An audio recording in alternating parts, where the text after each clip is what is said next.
Good morning. और आप लोग आई होप अच्छा ही होंगे। तो हम लोग आज कुछ नया करने की कोशिश कर रहे हैं। आज से हम लोगों को पढ़ना है एनसीईआरटी, और कैसे पढ़ना है इसके बारे में जानना बहुत ज़रूरी है। कक्षा 6 की एनसीईआरटी है, तो शुरू करते हैं कि क्या, कब, कैसे, कहाँ। ये ज़रूरी है हम लोगों को जानना कि 100 साल पहले क्या हुआ होगा, कैसे हुआ होगा। इस बारे में हमको कैसे पता चलेगा कि 100 साल पहले हुआ क्या था। तो यही सवाल इस प्यारी सी बच्ची का है जो कह रही है कि 100 साल पहले हुआ क्या था। ठीक है सर, एक सेकंड। क्या हुआ, कैसे हुआ सब। एक प्यारी सी बच्ची है कि क्या कह रही है कि अखबार पढ़ रही है। अखबार में एक न्यूज़ देखती है, एक सुर्खी देखती है कि 100 साल पहले एक अखबार में एक न्यूज़ आया जो 100 साल पहले की है, और इतने वर्ष पहले क्या हुआ था। और ये भी जानना वाजिब है कि 100 साल पहले हुआ क्या था। हमको क्या करना है, कब क्या कैसे, ये पता करना है। अब कैसे पता लगाए इसके बारे में जानना ज़रूरी है कि हमको ये जो न्यूज़ मिल रही है फैक्चुअल सही बात है कि नहीं, कहाँ से मिली, कैसे मिली। तो 100 साल पहले के बारे में कैसे पता लगाए, ये जानना बहुत आवश्यक है। कैसे पता लगाएं। अब इसके लिए जानने के लिए कल क्या हुआ था, इसके लिए तुम रेडियो भी सुन सकते हैं, टेलीविज़न, सोशल मीडिया एक्सप्लोर कर सकते हो, न्यूज़ देख सकते हो और अखबार देख सकते हो। ये सब जानने के साधन। साथ ही पिछले साल क्या हुआ होगा इससे वही, या फिर किसी की आप बीती हुई होगी जो न्यूज़ पढ़ रहा होगा डेली, उससे पूछ सकते हो क्या हुआ होगा, जो जिसको अच्छे से उस समय उस बारे में याद हो, पिछले साल का सारा ब्यौरा, उससे जाना जा सकता है। लेकिन जो है बहुत समय पहले 100, 200, 500, 1000 साल कैसे पता चलेगा कि क्या हुआ था। इसके बाद इसको एक ऐसा दिमाग में आइडिया आया कि इसको कैसे जाना जा सकता है।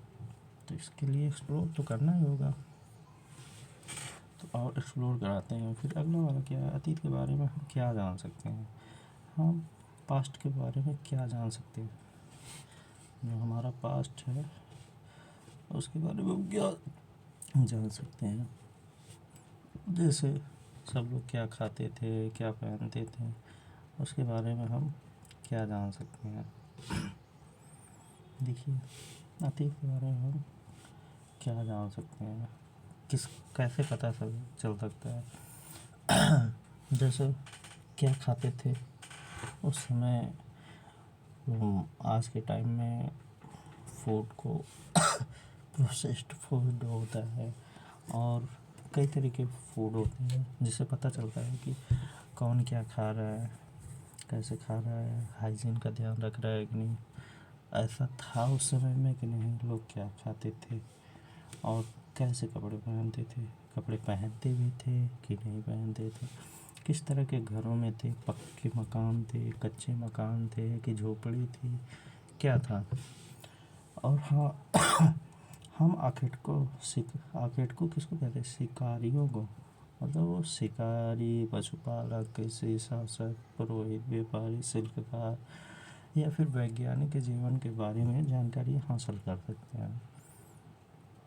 ठीक है, और यही नहीं, इसी पे हम नहीं रुक सकते थे और आगे ये भी सोचते उनके बच्चे, उस समय के बच्चे क्या खेल खेलते थे, कौन से खेल, कौन सी कहानियाँ सुनते, कौन से गीत, कौन सा नाटक करते थे। इस तरह के बारे में हम लोग जान सकते हैं।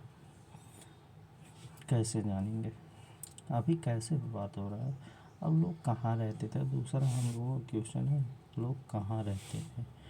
ठीक है, लोग रहते कहाँ थे?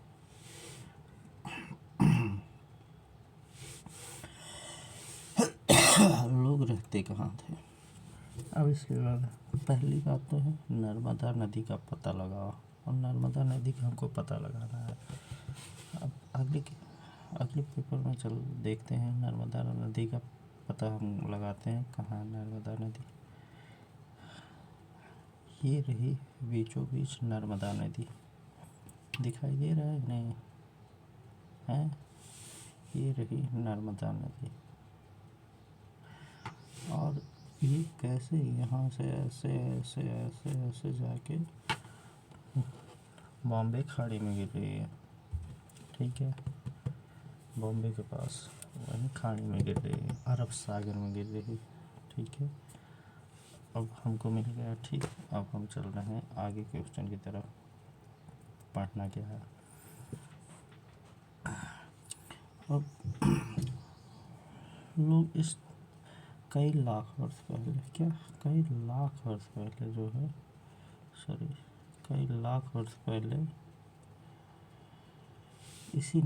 लोग इसी नदी के तट पे रहते थे। लोग जो है इसी नदी के तट पे रहते थे, और यहाँ आरंभिक लोगों में कुछ जो है कुशल संग्राहक थे। संग्राहक मतलब समझ रहे हैं, जो संग्रह करते थे, मतलब कुछ धन संपदा जो है या भोजन जिससे फूड तैयार होता है, उस टाइप के भोजन को रखा करते थे, और यहाँ के आसपास के जंगलों से परिचित भी थे, जंगलों से भी परिचित थे। अपने भोजन के लिए जड़ों फलों अन्य उत्पादों को, भोजन के लिए मेन चीज़ है, भोजन के लिए जड़ों और फलों अन्य उत्पादकों का यहीं से संग्रह किया करते थे। क्या संग्रह किया करते थे। ठीक, और वे जानवरों का शिकार आखेट भी करते थे। शिकार को ही आखेट कहा गया है। ठीक है, अब आगे की तरफ बढ़ते हैं। अब क्या कह रहा है? सुलेमान किर्थर पहाड़ियों का पता लगाओ, और सुलेमान किर्थर पहाड़ी के बारे में जानना है, और क्या करना है पता लगाओ। इसी क्षेत्र में कुछ ऐसे स्थान हैं जहाँ लगभग 8000 वर्ष पूर्व, कितना 8000 वर्ष पूर्व स्त्री और पुरुषों ने सबसे पहले जौ और फसलों का उपजाना आरंभ किया था। क्या किया था? उपजाना आरंभ किया था। अब ये एग्जाम की दृष्टि से बहुत महत्वपूर्ण है। उपजाना आरंभ किया था, और उन्होंने भेड़ बकरी गाय बैल जैसे पशुओं को पालतू बनाना शुरू। इनका क्या था? भेड़ बकरी गाय भैंस बैल जैसे पालतू, इन सभी को पालतू बनाना स्टार्ट, मतलब जानवरों को पालतू बनाना स्टार्ट कर देते थे। और ये लोग गाँव में रहते थे। मेन इसमें क्या है देखो, पहला क्या है? पहला ये लोग सबसे पहले गेहूँ और जौ जैसे कहाँ शुरू हुआ? तीर्थर और सुलेमान की पहाड़ियों में, और लगभग कितना साल पहले? 8000 वर्ष पूर्व। और इन लोगों ने पालतू बनाना कब शुरू किया था? यही 8000 वर्ष पूर्व ही ये लोग बनाना शुरू किया। तीसरा क्या है? ये लोग गाँवों में रहते थे। ये छोटा सा गाँव बनाते थे, उसी में रहते थे, सभी लोग साथ रहते थे। कोई आपदा आती थी साथ लड़ाई करते थे, साथ खड़े होते थे, तो इस टाइप में थे। अब इसके बाद अगला क्या है? अगला है उत्तर पूर्व में गारो तथा मध्य भारत में विंध्य पहाड़। उत्तर पूर्व में कहाँ? विंध्य पहाड़ियों का पता लगाइए। पहले तो हम शुरुआत करते हैं कि सुलेमान और किरथर कहाँ है? दिखाई दिया होगा कहाँ पे है। ये रहा सुलेमान, सॉरी ये रहा सुलेमान, ये रहा सुलेमान और ये रहा किरथर पहाड़। ठीक है, यहाँ से एक नदी गई है जो काबुल है। काबुल नदी, ये देखिए काबुल नदी गई है यहाँ पे। ठीक है, अब विंध्य पहाड़ी, विंध्य पहाड़ी के बारे में जानेंगे। कहाँ है विंध्य पहाड़ी? मध्य भारत में। ये जो है मध्य प्रदेश में है विंध्य पहाड़ियाँ। ये रही विंध्य पहाड़ियाँ, यहीं नर्मदा नदी के पास में और सोन नदी के पास में। और यही सतपुड़ा की पहाड़ियाँ है। ताप्ती नदी भी यहीं बहती है। इतना चीज़ है यहाँ पे। ठीक है, आइए शुरू करते हैं, पढ़ते हैं कि क्या इसमें पढ़ना है। इसमें क्या कह रहे हैं? यहाँ भी कुछ ऐसे क्षेत्र हैं जहाँ कृषि का विकास हुआ। यहाँ पे भी कृषि का विकास हुआ इंडिया में भी। जहाँ सबसे पहले, इंडिया में सबसे पहले क्या उपजाया गया? चावल उपजाया गया मेन। अभी यहाँ पे जो है सबसे पहले गेहूँ, और सबसे पहले गेहूँ उपजाया गया है। और इंडिया में जो है ये पीओके में है। ठीक है, ये पीओके में है, ये इंडिया में है, ये इंडिया में है। सबसे पहले चावल। वे स्थान विंध्य के उत्तर, ये जो स्थान है विंध्य के उत्तर में है। ठीक है, विंध्य के उत्तर में है। सॉरी सही नहीं, हाँ विंध्य के उत्तर में है। अब हम आगे बढ़ते हैं। आगे क्या कह रहा है? आगे कह रहा है, मानचित्र सिंधु तथा इसकी सहायक नदियों का पता लगाने का प्रयास करो। सिंधु नदी, सिंधु और उसकी सहायक नदी मेन चीज़ है। आइए देखते हैं सिंधु नदी कहाँ है। सिंधु नदी ये रही, सिंधु नदी, सॉरी ये रही सिंधु नदी। ठीक, अब इसकी सहायक नदियाँ कौन सी है? झेलम है, चिनाब है, रावी है, व्यास है और सतलुज है। इसकी ये सहायक नदी, और उत्तर से आ रही है, पश्चिम से आ रही है काबुल नदी। तो कितनी नदियाँ हो गई सिंधु नदी की? मेन है सिंधु नदी। सिंधु नदी की सहायक नदियाँ कितनी है? सतलुज हो गई,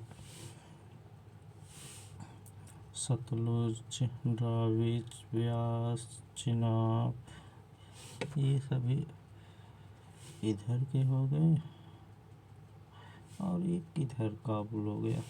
ठीक है, काबुल हो गया। तो कितने? 5 यहाँ पे हैं, 5 यहाँ पे है, और एक यहाँ पे। टोटल मिला के कितना हो गया? 6 नदी। आगे चल के यही सिंधु नदी बन गई है। और जहाँ पे ये थार मरुस्थल है, इंडिया का थार मरुस्थल। और हम लोग आगे बढ़ते हैं, ये किस लिए हमको कहा है, आगे पढ़ेंगे तो पता चलेगा। ये सहायक नदियाँ उन नदियों को कहते हैं, सहायक नदियों में जो एक बड़ी नदी में मिल जाती है। ठीक है, मतलब छोटी छोटी नदी जाके बड़ी नदी में मिलना ही सहायक नदी कहलाता है। और इसमें कितने हैं? 5+1। ठीक है, 5+1 ये सहायक नदी है हमारी। ठीक है, 5+1 की। 1 कहाँ है? पीओ की है। 5 कहाँ है? इंडिया की है। अब आगे चलते हैं। 4700 वर्ष पूर्व जो है, इन्हीं नदियों के किनारे कुछ आरंभिक नगर पले हुए, आरंभिक नगर यहाँ बस गए। और गंगा व इसकी सहायक नदियों के किनारे और समुद्रतटी से गंगा जो है, गंगा और समुद्रतटी तट के किनारे नगरों का विकास लगभग 2500 वर्ष पूर्व हुआ। नगरों का विकास हुआ कब? 2500 वर्ष पूर्व। और इंडिया में कहाँ? गंगा व उसके सहायक नदियों के किनारे। ठीक है, कुछ समझा? ठीक है, आगे चलते हैं। क्या होता है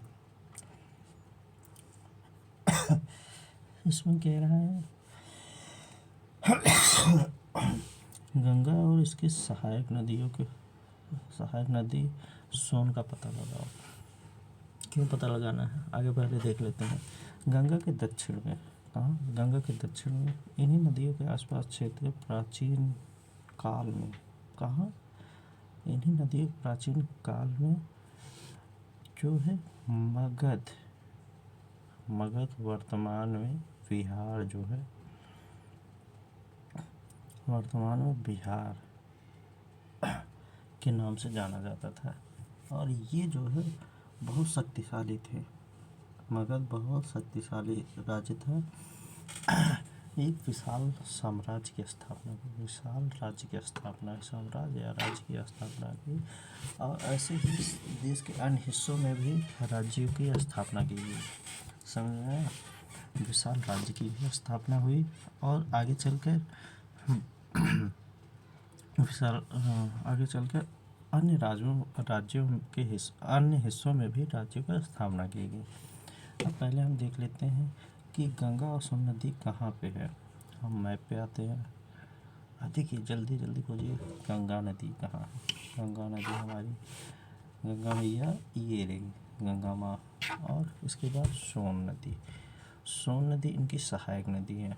ठीक है, यही दोनों हमारा नदी है। अब गंगा की सहायक नदी कौन कौन सी है? यमुना यहाँ पे दिख रहा है, चंबल दिख रहा है, और ये 2-3 यमुना, गंगा, सरस्वती, और उधर ऊपर से 2-3 नदियाँ आती हैं बिहार से। ये सभी नदियाँ उसी में जाके मिलती हैं। अब हम आगे की तरफ बढ़ते हैं।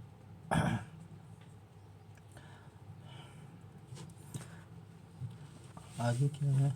लोगों ने सदैव उपमहाद्वीप के एक दूसरे के हिस्से तक यात्रा की। क्या? लोगों ने उपमहाद्वीप के एक हिस्से से दूसरे हिस्से तक यात्रा की। लोगों का काम क्या था? पहले था ना पढ़ाई लिखाई, कुछ नहीं था, तो वो लोग ना खोजी बने हुए थे। सब लोग एक हिस्से से दूसरे हिस्से तक घूमने टहलने के लिए, वैसे मतलब खोजने के लिए क्या हो सकता है उत्सुकता वक्त, तो बस ये लोग टहलते थे, यात्रा करते थे।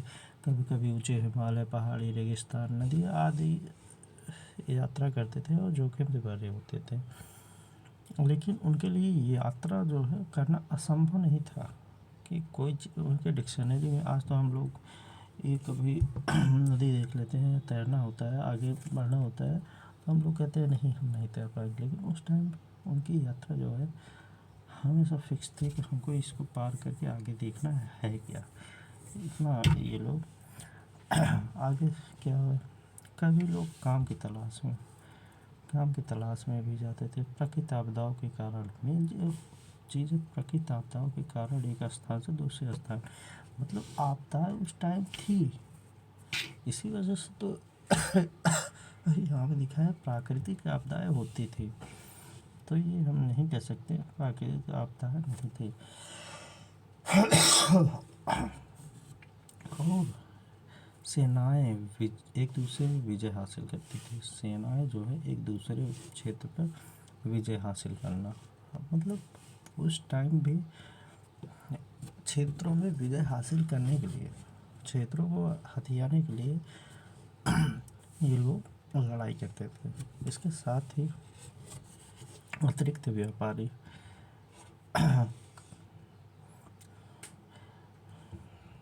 और इसके साथ ही अतिरिक्त व्यापारी कभी काफिले में तो कभी जहाज़ों में अपना मूल्यवान वस्तुएं लेकर एक स्थान से, मतलब व्यापारी वर्ग भी उस टाइम था, ये कह सकते हैं ना, व्यापारी वर्ग उस टाइम था। अब कभी अपने जहाज़ में, कभी काफिले में, तो कभी जहाज़ों में एक स्थान से दूसरे स्थान जाएगा।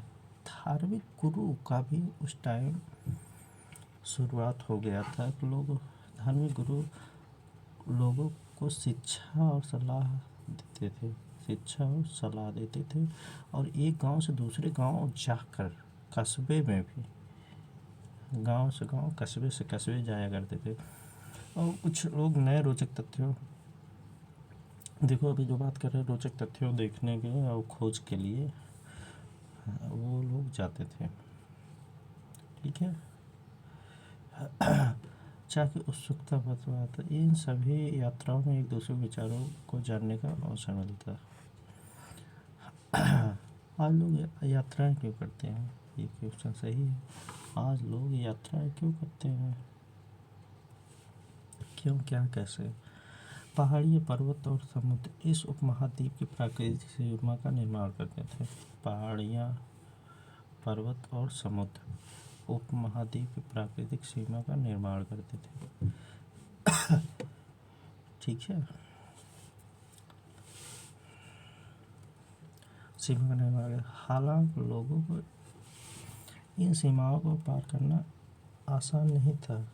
जिन्होंने ऐसा चाहा वो ऐसा कर सके, पर्वतों की ऊंचाइयों को छू सके और तथा गहरे समुद्रों को पार कर सके। और महाद्वीप के बाहर से भी कुछ लोग यहाँ आए, बस यही गए और यहीं बस गए। कुछ लोग उपमहाद्वीप के बाहर से आए, देखिए यहाँ का वातावरण सही था तो यहीं वो लोग यहीं बस भी गए।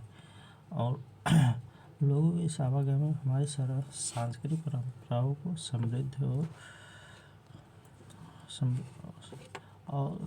समृद्ध किया। मतलब हम लोग जो संस्कृति थी उनको अपनाया और कई सौ वर्ष से लोग पत्थर तराशने, संगीत रचने और यहाँ तक भोजन बनाने के लिए नए तरीकों को, एक दूसरे में विचारों को अपनाते थे। एक सेकंड रुक जाइए, थोड़ा पानी पी लें फिर आगे।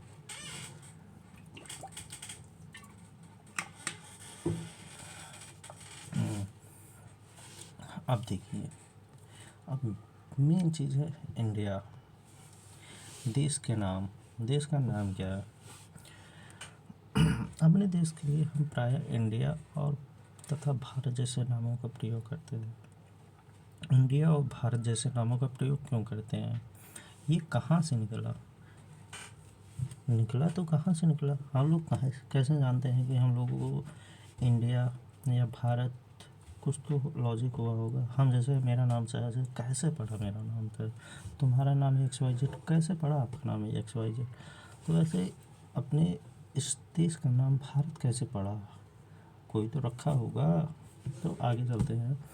यह शब्द जो है इंडस शब्द से निकलता है। कैसे? इंडस शब्द से। इंडिया शब्द इंडस शब्द से है, जो जिसे संस्कृति में सिंधु कहा गया है। सिंधु नदी से पार करके आते थे तो कहते थे कि ओहो संस्कृत में ये सिंधु है। अब इसमें एक क्वेश्चन कह रहा है कि अपने एटलस में जो ईरान और यूनान का पता लगाओ। अब ये आपको करना है। ईरान और यूनान कहाँ है? ईरान के बारे में तो आप जान ही गए होंगे, आज के डेट में इतनी लड़ाइयाँ कर रहा है। अमेरिका को वो अपना मतलब शक्ति दिखा रहा है, शक्ति प्रदर्शन कर रहा है। लेकिन ठीक है, दोनों लोग को समझ विकसित करना चाहिए कि हाँ, लड़ाई का कोई औचित्य नहीं है। आपकी सेनाएं मरेंगी, हमारी सेनाएं मरेंगी, आपका हान होगा, हमारी भी हान होगी। हम 100 वर्ष पीछे जाएंगे, आप भी 100 वर्ष पीछे जाएंगे। तो ये दोनों विचारों को देखना पड़ता है कि हम प्रजा के हित के लिए, स्वयं के सिद्ध के लिए नहीं करना चाहिए।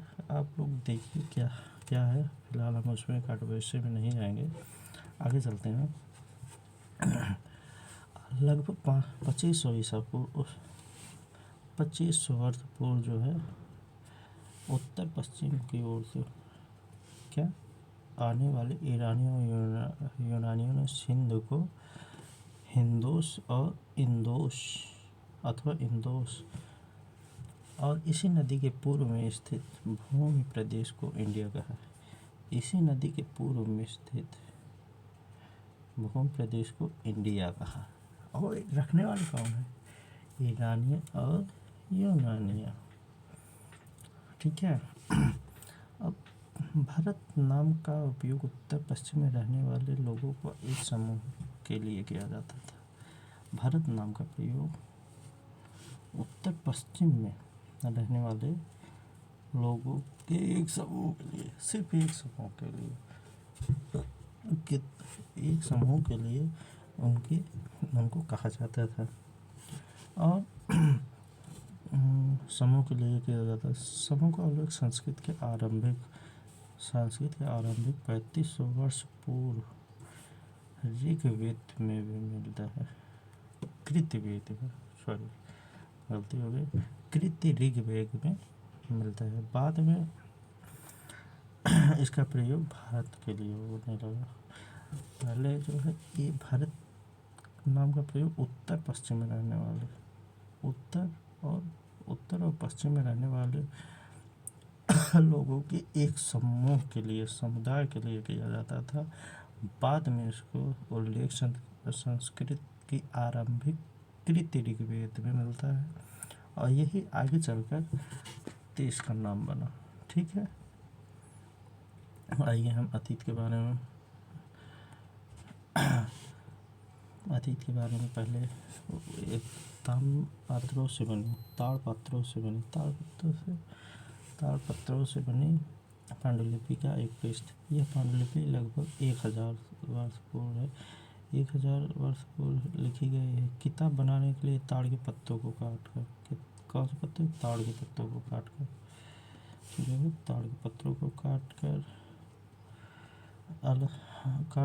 उनके अलग अलग हिस्सों को एक साथ बांध दिया जाता है। भुर्ज पेड़ जो है की छाल से बनी हुई ऐसी ही एक पांडुलिपि तुम यहाँ देख सकते हो।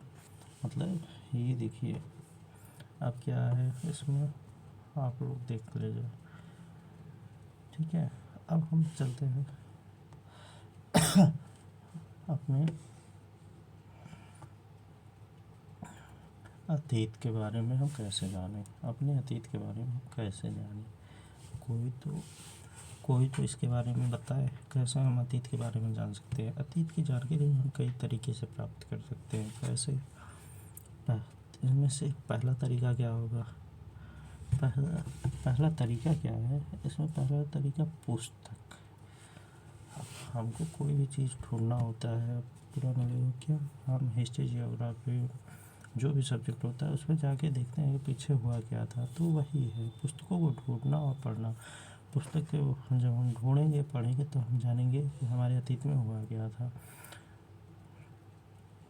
और ये पुस्तकें जो है हाथ से लिखी जाने, ये पुस्तकें हाथ से लिखी जाने के कारण इनको हम पांडुलिपि कहते हैं।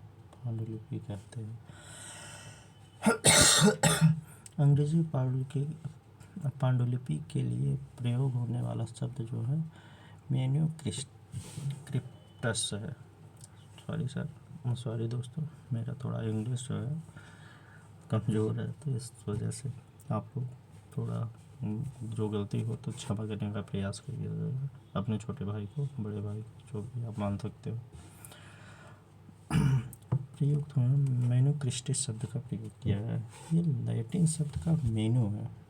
जो मेनू है इसका अर्थ है हाथ से निकला है। इसका शब्द जो है, इसका अर्थ है हाथ से निकला है। ये प्रायः ताड़पत्रों अथवा हिमालय क्षेत्र में उगने वाले भुर्ज नामक पेड़ की छाल से विशेष तरीके से तैयार भोजपत्र पर लिखा हुआ है। ठीक है। अब हम आगे की तरफ चलते हैं। इन वर्षों में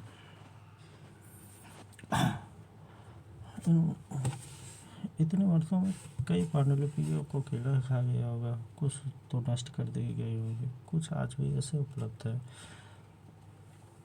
और ये हमको कहाँ मिलती हैं? प्रायः मंदिरों और विहारों में मिलती हैं, मंदिरों और विहारों में प्राप्त होती हैं। और इन पुस्तकों में धार्मिक मान्यताओं व व्यवहारों, राजाओं के जीवन, औषधियों का ज्ञान एवं विज्ञान आदि की चर्चा मिलती थी कि ये यहाँ से लेके यहाँ तक इम्पोर्टेंट है। मान्यताओं व व्यवहारों का, धार्मिक मान्यताओं, सॉरी किसका? धार्मिक मान्यताओं व व्यवहारों को पता लगाना, राजाओं के जीवन के बारे में जानना, औषधियों के बारे में जानना, ज्ञान विज्ञान के बारे में जानना आदि क्या जो है विषयों का चर्चा यहाँ मिलता है। इसके अतिरिक्त जो है महाकाव्य और कविताएं और नाटक भी मिलते हैं, यहीं से मिलते हैं। पुरानी कविताएं, नाटक जो कई जो है संस्कृत में लिखे हुए हैं और कई अन्य भाषाओं में, प्रकृत और जबकि कुछ अन्य प्रकृत और तमिल में मिले। और प्रकृत भाषा का प्रयोग आम लोग द्वारा किया जाता था, समझिए ये बात। प्रकृत का प्रयोग आम लोगों द्वारा किया जाता है।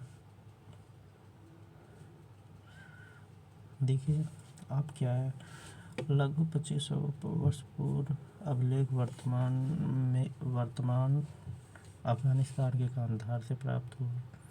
यह अभिलेख अशोक नामक शासक के आदेश पर बनाया गया।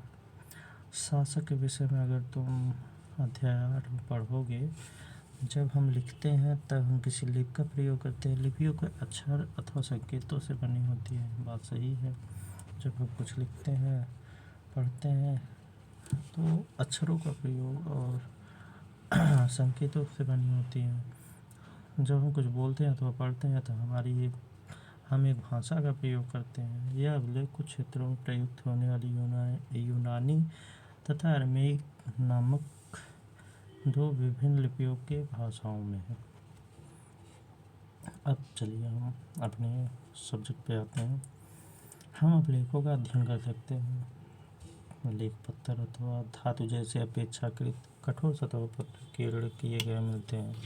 कभी कभी शासक अथवा अन्य लोग अपने आदेशों को इसी तरह उत्कीर्ण करवाते थे, मतलब छपवाते थे कि हम जो न्याय दे रहे हैं वो सही है, उसको जानिए सभी लोग, ताकि वो लोग देख सके, पढ़ सके, उसका पालन कर सके। कुछ अन्य प्रकार के अभिलेख मिलते हैं जिनमें राजा और रानियों सहित अन्य स्त्री पुरुष ने भी अपने कार्यों का विवरण उत्कीर्ण करवाया। जैसे अशोक सम्राट के बारे में कई अभिलेख बनवाए। उदाहरण के लिए शासक लड़ाइयों का, विजयों का लेखा जोखा रखते थे। ठीक है, क्या तुम कठोर सतहों पर लेख इसमें एक क्वेश्चन दिया है, क्या कह रहा है, क्या तुम बता सकते हो कठोर सतह पर लेख लिखवाने में क्या लाभ थे? ऐसा करवाने में क्या क्या कठिनाइयाँ आती थी? ठीक है, आगे चलते हैं। इसके अतिरिक्त कई अन्य कई वस्तुएं अतीत में बनी और प्रयोग में लाई गई। अब इसके बारे में जानते हैं। ठीक है, ऐसी वस्तु का अध्ययन करने वाला, इस वस्तु का अध्ययन करने वाला को हम क्या कहते हैं? पुरातात्विकविद कहलाता है। ऐसे वस्तु का अध्ययन करने वाला व्यक्ति जो है पुरातात्विकविद कहलाता है। और पुरातात्विकविद जो है पत्थर और ईंटों से बने इमारतों, अवशेषों, चित्रों और मूर्तियों का अध्ययन करते हैं। किसका? पत्थर से बनी ईंट की इमारतों, अवशेषों, चित्रों तथा मूर्तियों का अध्ययन करते हैं। ठीक है, और वे औजारों हथियारों से बने बर्तनों, आभूषणों के बारे में उनका जानकारी है। क्या कह रहे हैं? आभूषण, औजार, हथियार, बर्तन, आभूषण तथा सिक्कों से प्राप्त के लिए छानबीन कर खुदाई करते थे। ठीक है, इनमें से कुछ वस्तुएं जो हैं पत्थर की पक्की मिट्टी, कुछ धातु की बनी होती थी। ऐसे तत्व जो है कठोर तथा जल्दी नष्ट न होने वाले होते थे। बाकी और जो मिट्टी के बने होते थे तो वो तो गल के ही ख़त्म हो जाते थे, लेकिन कुछ चीज़ें जो हैं पत्थर की बनी होती है, पक्की मिट्टी की होती है, कुछ धातु की बनी होती है, तो वो ऐसे बचे रहते थे। वे कठोर होते थे, इस वजह से वो बच जाते थे। पुरातात्विक जो है जानवरों, चिड़ियों तथा मछलियों की हड्डियाँ भी ढूंढते थे। क्या पुरातात्विक जानवरों, चिड़िया तथा मछलियों की हड्डियों को भी ढूंढते थे। इनसे हम हड्डियाँ क्यों ढूंढते थे, मेन इसमें ये है, हम हड्डियाँ क्यों ढूंढते थे। हड्डियाँ ढूंढने का आशय क्या था, अब आगे पढ़ते हैं। यह जानने में मदद मिलती अतीत में लोग क्या खाते थे। अब जैसे इन सभी जानवर, चिड़ियों, मछली की हड्डियों से जानने में ये मदद मिलती थी अतीत में लोग खाते क्या थे। वनस्पति के अवशेष जो है बहुत ही मुश्किल से बच पाते थे। वनस्पति जो है जल जाता था, राख बन जाता, कोयला बन जाता था, सड़ जाता था, तो बहुत मुश्किल से बच पाना बहुत मुश्किल होता था। यदि अन्य के दाने अथवा लकड़ी के टुकड़े जल जाते थे, वे जले हुए रूप में बचे रहते थे। अब अगर जो है दाने जो है लकड़ी के टुकड़े में अथवा टुकड़े जल जाते थे और स्वेज के रूप में बचे होते थे। अब बाएं प्राचीन नगर से प्राप्त हुए इस तरह के पात्रों का प्रयोग जो है 4700 वर्ष पूर्व का था। कितना, 4700 वर्ष पूर्व ये जो है। और एक चांदी का सिक्का, ये देखिए चांदी का सिक्का, ये चांदी का सिक्का है, ये हमको मिला है। ठीक है, इस तरह के सिक्कों का प्रयोग लगभग 2500 वर्ष पूर्व, ये सिक्का जो है 2500 वर्ष पूर्व।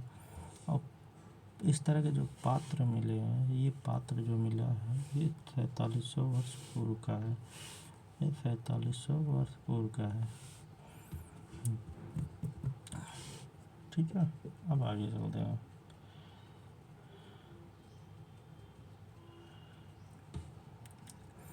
क्या हाँ, अब ये मेन क्या है, वे लोग पहनते क्या थे, क्या वहाँ पे कपड़ों का अवशेष मिलते होंगे। पुरातात्विक विदों को बहुत कपड़ों में के अवशेष मिलते होंगे। अब आगे देखते हैं। पांडुलिपियों, अभिलेखों तथा पुरातत्व से क्या जानकारियों के लिए इतिहासकार प्राय स्रोत शब्द का प्रयोग करते थे। स्रोत शब्द का प्राय स्रोत उन्हें कहते हैं जिनसे पाया गया है, स्टार्टिंग जिससे किया गया है। इतिहासकार उन्हें कहते हैं जो अतीत में अध्ययन करते हैं।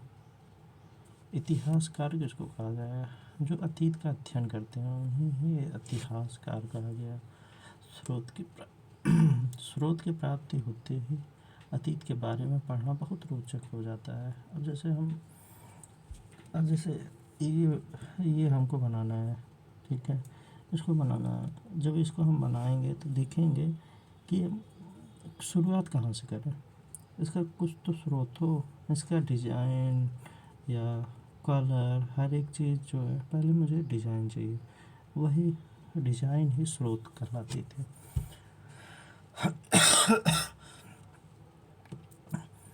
और जो है स्रोतों से ही ना हम धीरे धीरे अतीत का पुनर्निर्माण करते थे। छोटे छोटे जो स्रोत मिलते थे उसी से हम अतीत के बारे में जानकारी खोजते थे क्या है, तो उसी से अतीत का पुनर्निर्माण करते थे।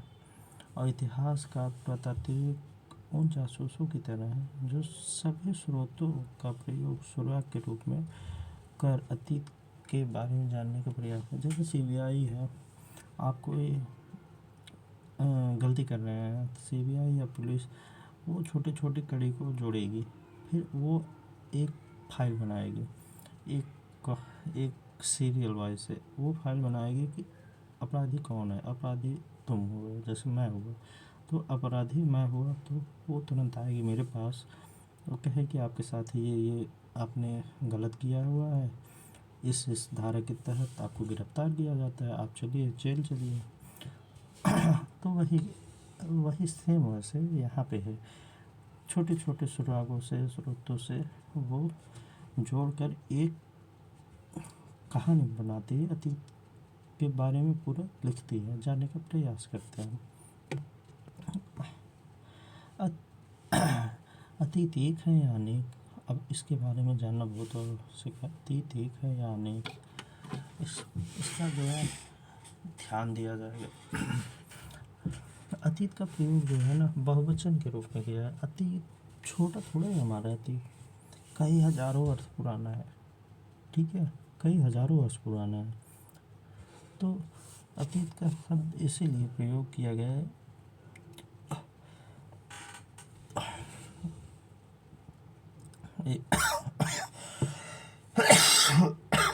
सॉरी दोस्तों, आगे चल रहे हैं। अतीत के बारे में बहुवचन ऐसा इस तथ्य के लिए याद दिलाने अलग अलग समूहों के लिए समूह के लिए लोगों के इस अतीत का अलग अलग मायने थे। उदाहरण ये पशुपालकों अथवा कृषकों का जीवन, राजा रानियों के जीवन तथा व्यापारियों का जीवन शिल्पकारों के जीवन से भिन्न था। मतलब क्या है?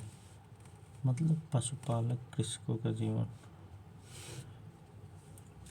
पशुपालक और कृषकों का जीवन, राजा रानी का जीवन और व्यापारियों का जीवन शिल्पकारियों का जीवन सबसे बहुत जीवन से बहुत भिन्न था, ठीक है।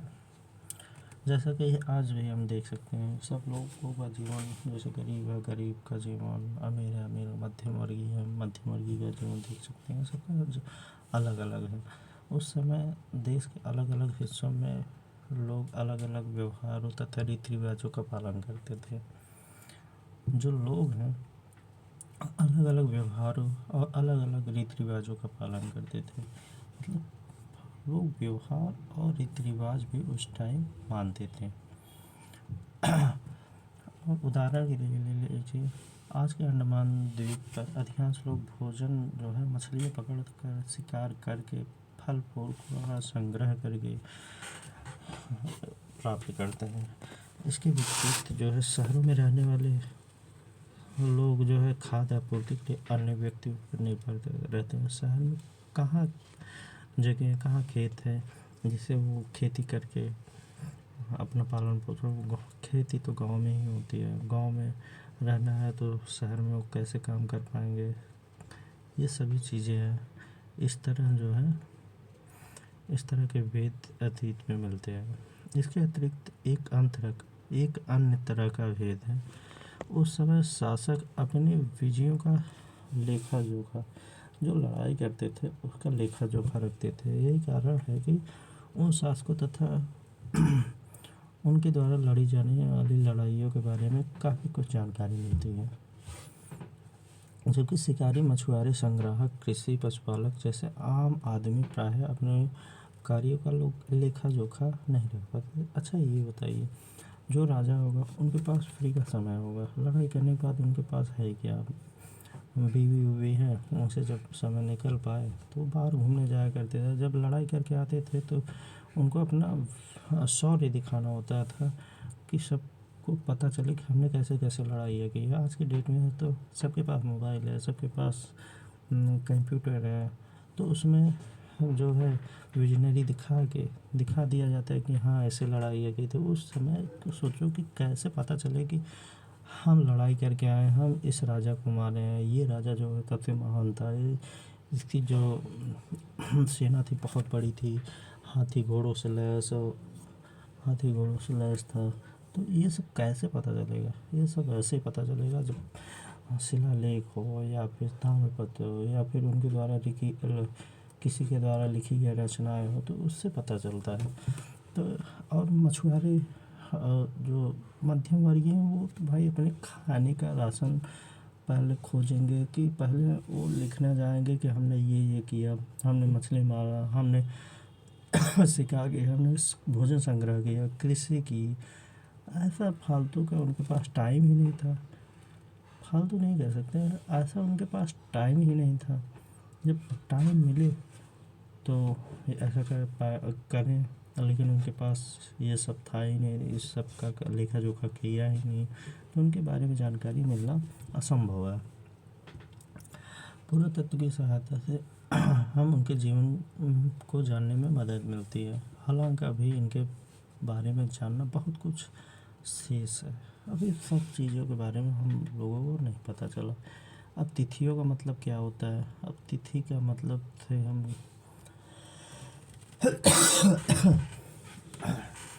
अगर कोई जो है तिथि के बारे में पूछेगा तो अगर आपसे कोई जो है तिथि के बारे में पूछेगा, अगर आपके बारे में तिथि के बारे में पूछेगा, उस दिन की तारीख, महीना और वर्ष, जैसा कि 2000 या इसी तरह से कोई और वर्ष बताओगे, सही है कि नहीं?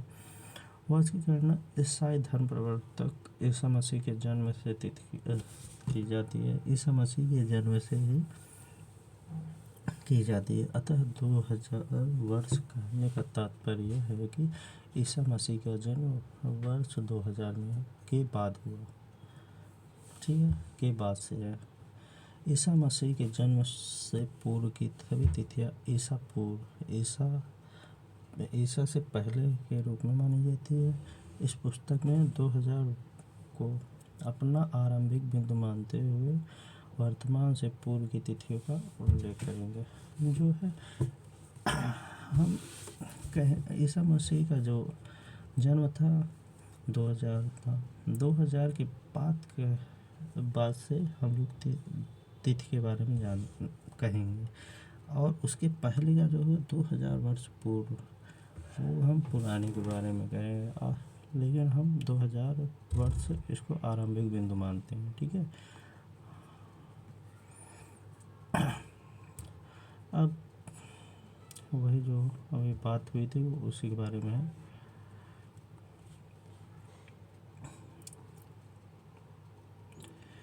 अंग्रेजी में जो है, अंग्रेजी में BC, हिंदी में ईसा पूर्व, तथा इसको BC को बिफोर क्राइस्ट बोलते हैं, मतलब ईसा पूर्व होता है। कभी कभी तुमने तिथियों से पहले हिंदी में लिखी AD लिखी हुई पाई है।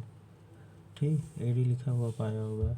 एनो डामिनी है, ये जो इसका फुल फॉर्म है AD का, एनो डामिनी है।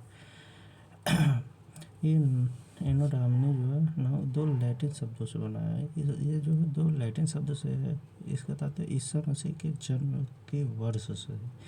ईसा मसीह के जन्म के वर्ष से। कभी कभी AD की जगह CE या BC या फिर BCI का प्रयोग होता है। CE अक्षरों का प्रयोग कॉमन एरा तथा BCI का बिफोर कॉमन एरा, इन शब्दों का प्रयोग करते हैं, क्योंकि विश्व में अधिकांश लोग जो है इस कैलेंडर का प्रयोग समानतः हो गया है।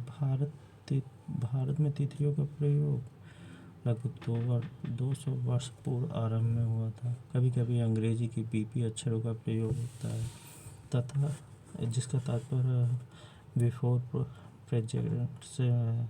ठीक है, अब आगे बढ़ते हैं। कुछ जो है अन्य है,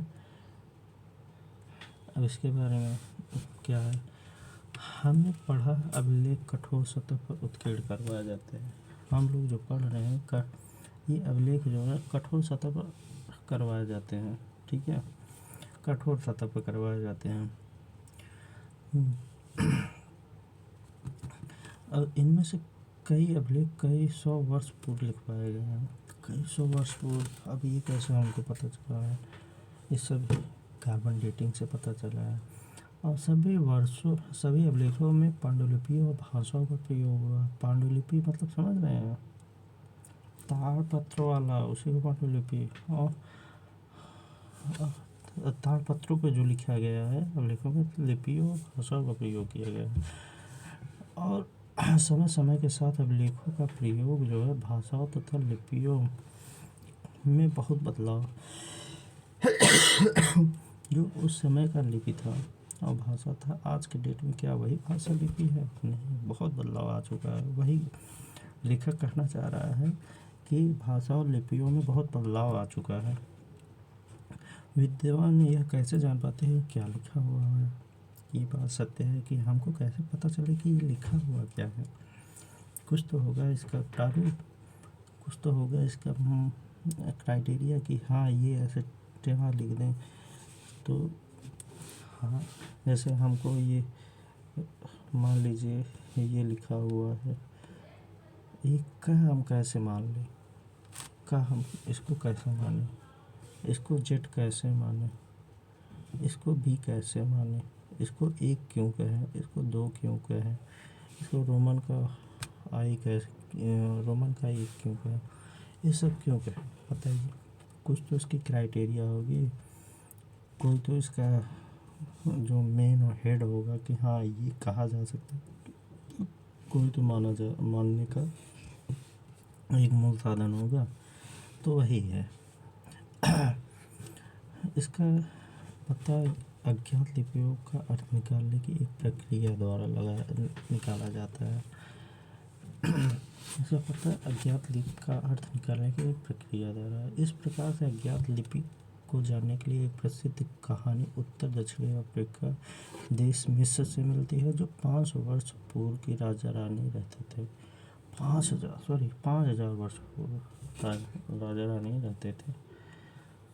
अब ये देखिए, ये पांडुलिपि है। इसको पी माना गया है। इसको पी माना गया है, इसको टी माना गया है, इसको क्यू माना गया है, ओ माना गया, इसको एल माना गया, लायन है, इसको एम, इसको पता नहीं क्या माना गया, आई फॉर एक्स हो जाएगा, फिर इसको आई माना गया, इसको यस माना गया है, ऐसे ऐसे करके माना गया है। तो जो मिस्र की कहानी है उसके बारे में जानते हैं। मिस्र के उत्तरी तट पर रोसेटा नामक एक कस्बा है। यहाँ से ऐसा उत्कीर्ण पत्थर मिला जिस पर एक ही लेख 3 विभिन्न भाषाओं तथा लिपियों में है। एक ही लेख जो है तीन भाषाओं तथा लिपियों में। तीनों कौन कौन से? यूनानी तथा मिस्र के 2 प्रकारों में है। यूनानी और मिस्री लिपि के 2 प्रकारों में है। कुछ विद्वानी यूनानी भी पढ़ सकते थे। उन्होंने बताया कि यहाँ राजाओं तथा रानियों के नाम एक छोटे से फ्रेम में दिखाए गए हैं। इन्हें कारतूस कहा जाता है, कारतूस। और इसके बाद विद्वानों ने यूनानी तथा मिस्र संकेतों को अगल बगल रखते हुए मिस्री अक्षरों के समानार्थक ध्वनियों की पहचान की। इसके बाद विद्वान यूनानी और मिस्र संकेतों के अगल बगल रखते हुए मिस्री ध्वनियों को पहचान की, समानार्थिक ध्वनियों को पहचान की। जैसा कि तुम देख सकते हो, यल अक्षर के लिए शेर और ए अक्षर के लिए चिड़िया के चित्र बने हुए हैं। एक बार जब उन्होंने जान लिया विभिन्न अक्षर किन के लिए प्रयोग में हुए, आसानी से पढ़े जा सकें। ठीक है, अब आगे क्या है? कल्पना करो तुम एक पुरातत्वविद का साक्षात्कार लेना है। तुम उन 5 प्रश्नों की सूची तैयार करो जिन्हें तुम पुरातत्वविद से पूछना चाहोगे। ठीक है, ये क्वेश्चन है। और ये देखिए, मेन उपयोगी शब्द क्या क्या है? उपयोगी शब्द क्या कौन कौन से हैं? पहला है यात्रा, दूसरा पांडुलिपि, तीसरा अभिलेख, चौथा पुरातत्व, इतिहास का स्वरूप, अज्ञात लिपि का अर्थ निकालना। ठीक है, इतना सब कुछ है। उपयोगी शब्द, कुछ महत्वपूर्ण तिथियाँ हैं जैसे क्या है? कृषि का आरंभ कब स्टार्ट हुआ? 8,000 वर्ष पूर्व। अब शुरुआत में क्या दिखा हम लोगों को? जौ और गेहूँ। और कहाँ सुलेमान कृथर पहाड़ी से। और इसके बाद इंडिया में कहाँ, इंडिया में विंध्य के क्षेत्रों में विंध्य के क्षेत्रों में 8,000 वर्ष पूर्व किसका, चावल का साक्ष्य मिला है। और सिंधु सभ्यता का प्रथम जो है नगर 4700 वर्ष पूर्व का है। गंगा घाटी के नगर मगध का बड़ा राज 2500 वर्ष पूर्व, वर्तमान में जो है लगभग 2000 वर्ष पूर्व इसका माना जाता है। बाकी क्वेश्चन है, आप क्वेश्चनों को देखिए। कल हम फिर मिलते हैं। जो गलती हो बस क्षमा करिएगा। आगे की जो है एनसीईआरटी बुक अध्याय 2 कल से पढ़ रहे हैं, ठीक है। तब तक के लिए जय हिंद, जय भारत, गुड नाइट दोस्तों।